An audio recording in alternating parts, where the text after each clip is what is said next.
Hey guys, I've been seeing a lot of studio tour videos here lately, and I don't have a studio, but I have the jam space set up for a few days while I'm in town, and we're gonna have it all up for a couple more days, so I figured I'd shoot a little jam space tour before I got out of here. I'll just start with my rig. The first couple days I jammed with my matchless Avalon, and I changed it up the past few nights actually, and I'm jamming with my Z. It's a lot warmer and thicker at all volume levels. You gotta push the matchless a little harder before it gets into that sweet spot. So this is just blending with the band, and I really like this thing. This might be my main amp for a while. I'm using it with my Avatar 112, and the Z is actually a 210, so it's kind of got a cool little blend going on. The Avatar and the Z are both 8 ohm cabs, so I have to hook them up in parallel, and that makes it a 4 ohm load, so I gotta make sure I use the 4 ohm jack on the back of the Z. It's my guitar, it's my Carvin H2T. When I flew out here, I just threw a few pedals in a backpack. I grabbed the Barber Small Fry, the CMET Mods Deluxe compressor, which is just a Ross compressor with a tone knob, and the Wampler Faux Tape Echo, and then that little guy controls the amps, trem, and verb. It's on a little cigar box lid board. I keep a few of these on hand, and I went out and bought some Velcro at Walmart, so they're all stuck on there. This is Greg. He plays the keys, but he also can play the bass, the drums, and the guitar, so depending on who can't make it, Greg sometimes switches around. He's got his little M-Audio MIDI keyboard, which is actually Kyle the bass player's, and either I bring my MacBook or Kyle brings his, and we get Greg a second keyboard. Then he's got his main keyboard, which is a Privia, and his little mixer that he uses in conjunction with his RT20, I think you call those things. They get some rotary sounds in stereo through his Behringer powered PA speakers, and that he's usually plenty loud and blends in fine. Actually, he can be too loud sometimes. Those are one of our drummer friends' congas. They started off as one of my cousins and were sold to another cousin's, and then eventually were sold to my drummer buddy. So I've gotten to jam with them for a long time. It's my buddy Paul's rig. This is his Ignitor and 212 Avatar cab. I think he has greenbacks in there, and he's got it, I think it's a 16 ohm load on the cab. His guitar is homemade, at least the body is. He bought a block of maple and cut it out, and he thinks it's really heavy, and it kind of is. So he's been chunking out wood from underneath the pickguard there, and he wants to chamber it someday. I was playing it last night. It feels really comfortable. I like that neck.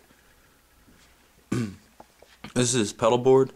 He made those two pedals. One is a BYOC Tube Screamer, and the other is a Green Ringer / Orange Squeezer. And I'm not sure if that's General Guitar Gadgets or BYOC.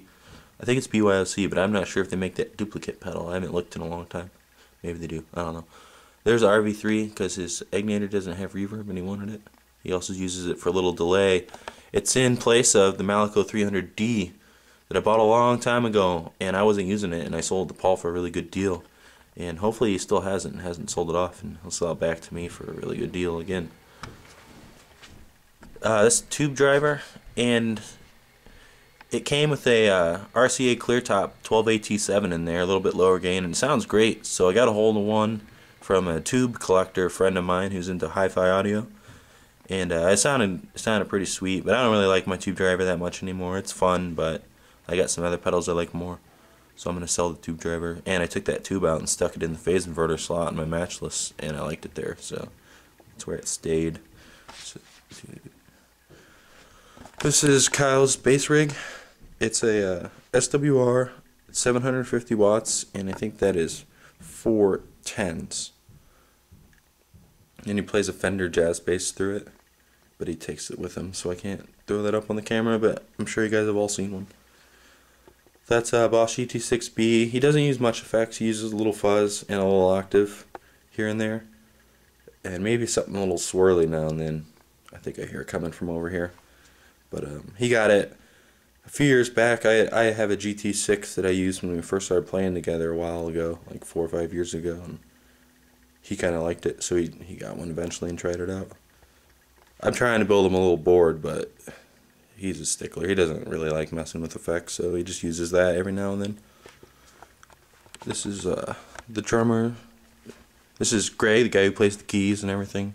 This is his brother's set. He's been jamming with us. I have a couple other drummers that I jam with too down here. And I'm lucky to get to play with a bunch of drummers and a variety of different styles. It's kind of nice now when I play with a new drummer. I'm not as afraid of what's coming. I'm not really afraid. I don't know why I said that.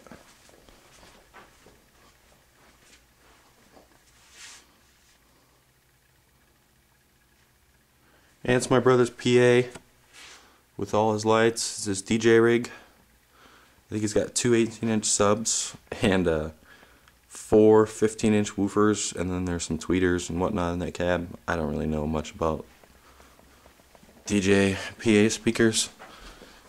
He's got his little podium, his mixer to run in his laptop or his iPod or whatever anyone brings to a party and they want to play music. He'll let them plug in. The microphone we got him for his birthday a couple years back, or a year back. This is an array of switches for all his lights. He's got some fun ones. There's a cool laser light down here and a fog machine which is broken. I was going to turn off all the lights and flip all these on for you, but in my opinion none of this is worth anything without a working fog machine. Got a couple power amps for powering this. And back here in the back room, I just set it back here to get it out of the way when I wasn't jamming with it. This is my matchless Avalon. Show you the back of the cab while I'm back here. It's two Helotone 30s, which are G12H30s, just like my little 112, but two of them. And the front of it, it doesn't have the Avalon 30 logo on it because I got it really early on. I think it may have been one of the first few feelers sent out to all the big shops. I got it from Making Music in Chicago, and it didn't even have this little wood thing around it. It was just like really bare and strange looking, and I emailed them after I bought it and they're like, oh, we need to send you this piece. I got the cab without a logo on it. I thought it would look nice against the matchless, and it does. And Avatar was nice enough to sell it to me without a logo on it.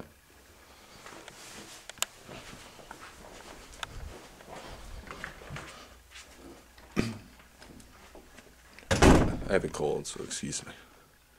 Got a Shrek mask and a wolf mask. Those are, I don't know why the hell those are down here.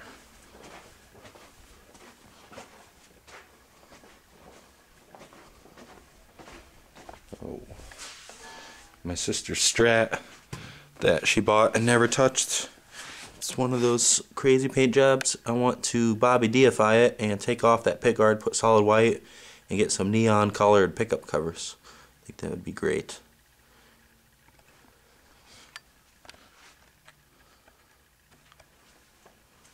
Thinking. Yeah, that's it. Peace out, dudes.